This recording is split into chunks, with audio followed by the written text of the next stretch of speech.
Class 10 Bihar board. आज हम लोग फिर से हिंदी पढ़ेंगे। जो चैप्टर 4 है आपका नाखून क्यों बढ़ते। इसमें यह एक निबंध था जिसमें हम लोग 2 वीडियो पहले पढ़ चुके हैं। एक में पढ़े थे लेखक परिचय संपूर्ण, एक में पढ़े थे पाठ परिचय। इसमें जो भी आपका सब्जेक्टिव क्वेश्चन बनने वाला है इस पार्ट से, वह पूरे सब्जेक्टिव क्वेश्चन को बस एक ही वीडियो में देखेंगे। तो चलिए हम शुरू करते हैं इस पार्ट से। जो भी आपका सब्जेक्टिव क्वेश्चन है, पहला क्वेश्चन है कि नाखून क्यों बढ़ते हैं। यह प्रश्न लेखक के आगे कैसे उपस्थित हुआ।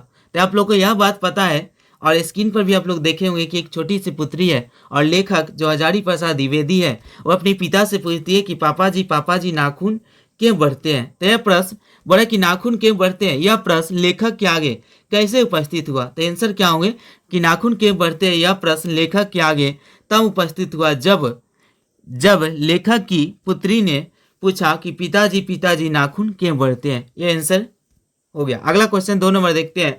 बढ़ते नाखून द्वारा प्रकृति मनुष्य को क्या याद दिलाती है। आपको पता है कि जो भी मनुष्य का नाखून बढ़ता है यह बताता है कि हम लोग भी और आप लोग भी एक दिन क्या थे, पशु थे। एक दिन क्या थे, पशु थे। यही आपका बताता है। आंसर होंगे कि बढ़ते नाखून द्वारा प्रकृति मनुष्य को पार्श्ववृत्ति अर्थात पशु जैसा स्वभाव एवं आचरण की आदत दिलाती है कि हम लोग एक दिन क्या थे, पशु थे। यही आपका नाखून बढ़कर आज भी मनुष्य को याद दिलाता है कि हम लोग एक दिन पशु थे। अगला क्वेश्चन तीसरा, लेखक द्वारा नाखून को अस्त्र के रूप में देखना कहाँ तक संगत है। मतलब कहाँ तक सही है कि लेखक अस्त्र, हम नाखून को किस रूप में अस्त्र के रूप में देखना कहाँ तक संगत है, कहाँ तक सही है। तो लेखक द्वारा नाखून को अस्त्र के रूप में देखना काफी हद तक संगत है क्योंकि अस्त्र और शस्त्र दोनों नाखून ही था, इसलिए यह बात सही है। अगला क्वेश्चन है 4 नंबर,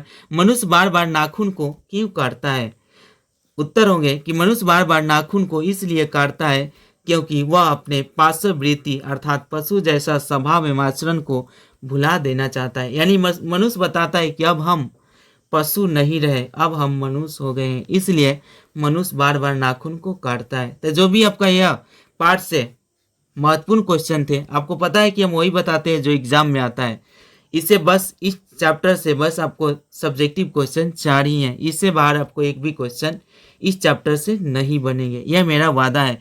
इसका आपका पीडीएफ कहाँ पे मिलेगा, तो नीचे जाइए डिस्क्रिप्शन बॉक्स में, वहाँ से आपको इसका पूरा पीडीएफ डाउनलोड करके अच्छे से पढ़ाई करेंगे। मिलते हैं नेक्स्ट वीडियो में। Thank you.